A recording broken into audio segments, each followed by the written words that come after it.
Hello Pisces, Sun, Moon Rising, and Venus signs. Kamusta kayo? Sana po ay nasa mabuti kayong kalagayan. Welcome back po sa Star Tarot. At kung bago kayo rito, welcome din po kayo. Please subscribe, like, share my videos, and leave me a comment kung naka-resonate po kayo. Thank you. So Pisces, first message ninyo ay ancestors, spirit, and grief.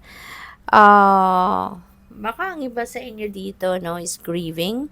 Maybe you have lost someone important sa buhay mo, kapamilya, maaring ganon. Pwede rin na kaibigan, no? So, siguro, someone you know, someone na naging parte, naging mahalagang parte ng buhay mo. Ah, Maaring yun ang nawala, no, sa buhay mo. Pwedeng ganun.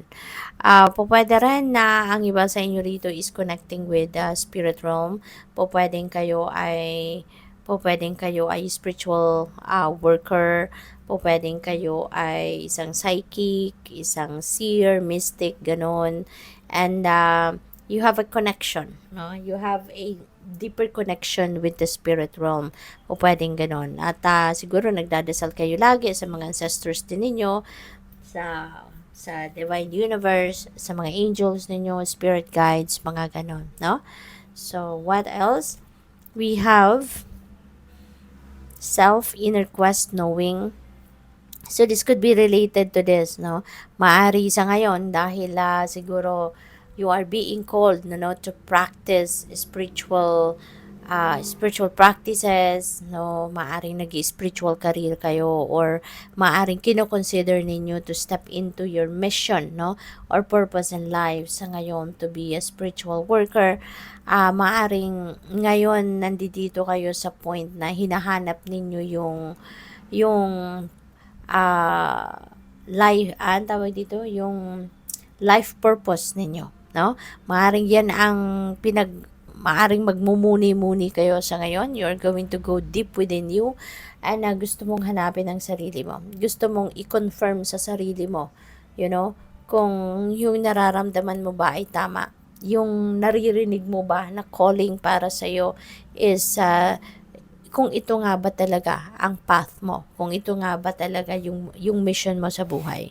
Kasi pwedeng nagdadalawang isip ka, maaring nararamdaman mo na meron kang spiritual calling, maaring nararamdaman mo na meron kang spiritual gifts, no, na kumbaga ngayon gising na, pero maaring nagdadalawang isip ka, nagdududa ka, no, na tama ba nararamdaman ko? Diba? Tama ba yung naririnig ko sa aking intuition? No? Yung mga ganon. Kaya medyo siguro gusto mo muna na siguraduhin ito sa sarili mo. You know? And you are going to focus on yourself. Maaring this is the time that you are definitely going to go deep within you, no? At gusto mong marinig, no, yung sinasabi ng puso mo, ng intuition mo, yung gano'n. So, by the way, Pisces, maraming salamat for, ay, naku, nalaglag, saglit lang po. Maraming salamat for subscribing. And if you haven't subscribed yet, subscribe na po kayo. And also, please click the join button po sa baba ng video kung kung gusto po ninyong mag-member sa channel. Okay? At saka, maraming salamat din sa mga cross-watchers na nandito at sa mga hindi po nag-skip ng ads. Maraming salamat. So, ito yung nalaglag, no? So, we have, you are highly thought of. Meron ditong nakakaalala sa'yo. Meron ditong nag-iisip sa'yo. This could be anyone, no? Pwedeng mahal mo to sa buhay, kaibigan mo, pwedeng ganon. Pwedeng anak mo, pwedeng nanay mo, pwedeng person mo. So, depende sa inyong situation. But, someone is thinking about you, you know? So, what else? We have unicorn. Use your intuition to make beneficial changes. Ayan. So, napaka-powerful na reminder ito para sa iyo sa mga pagbabago sa buhay na maaaring iniisip mo. Kailangan mo na gamitin, no, ang inyong intuition para maging magabayan ka, no, sa tamang daan na dapat mong puntahan. Kung ano yung diskarte na dapat mong gawin, ano yung dapat na i-priority mo na gawin, something like that. We have Rose, romance is in the air. Ayan, so maaari na romantic relationship ngayon ang focus din or isa sa mga focus ng iba sa inyo.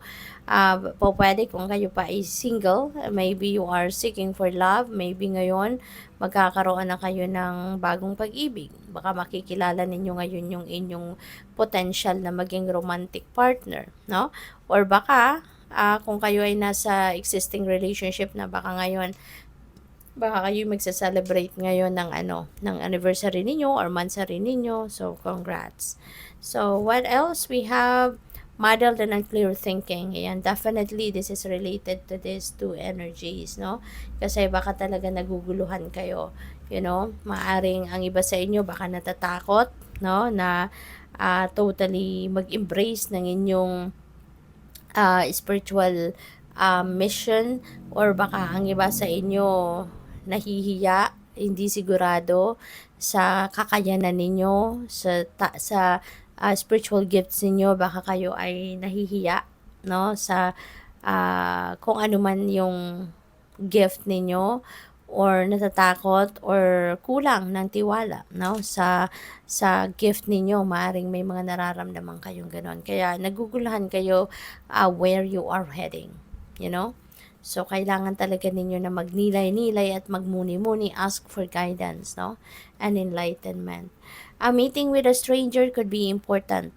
Ayan, so meron ditong makikilala kayong bagong tao, and this person, is going to play a significant role in your life in the near future. Hindi ngayon, but in the near future, baka kakailanganin mo ang tulong ng taong ito, or baka ito yung taong magbubukas ng more opportunities para sa'yo, no? Depende sa inyong sitwasyon.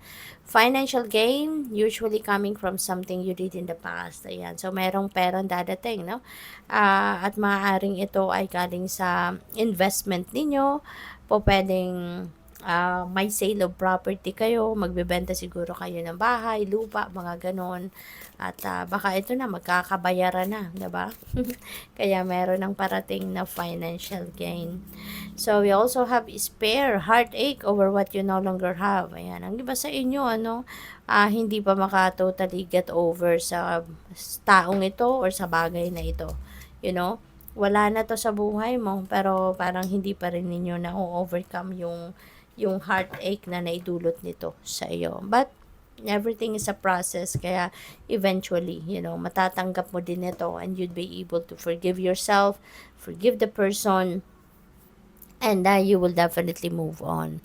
Kaya lang, kailangan mo lang din na magpasensya muna. Kasi, 'di ba, lahat dumadaan sa proseso, wala namang instant talaga. So, good luck. Thank you for watching. Love and light. Namaste.